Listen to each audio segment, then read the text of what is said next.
ఇలా ఉదయం లేవగానే రాత్రి పడుకునే ముందు ప్రతిరోజు 11 సార్లు చెప్పండి. రాజు ఎప్పుడు ఎవరి దగ్గర చేయి చాపరు. ఒక హుందాతనంతో కూడుకున్న జీవితాన్ని ఆహ్వానించండి. అప్పుడే మీకు అన్నీ అనుకూలిస్తాయి. మీ జేబులో డబ్బు మీకు ధైర్యాన్ని ఇస్తుంది. దానికి కృతజ్ఞతలు చెప్పాలి. మీరు ఉన్నతంగా ఆలోచించి భయపడినప్పుడే మీ దగ్గరికి ఆ విశ్వం పంపిస్తుంది. మీరు సంపద పరులు కావాలనుకున్నప్పుడు డబ్బు సంపద పైన దృష్టి నిలపండి. అప్పుడే మీకు అది సాధ్యమవుతుంది. పదే పదే డబ్బుని లెక్క పెట్టండి.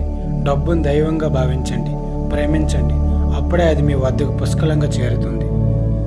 ధనం ఎప్పుడు నా అవసరాన్ని మించి నాతో ఉంటుంది. ప్రతిరోజు చెప్పాలి. కావలసిన సంపదను మీరే సృష్టించుకోండి.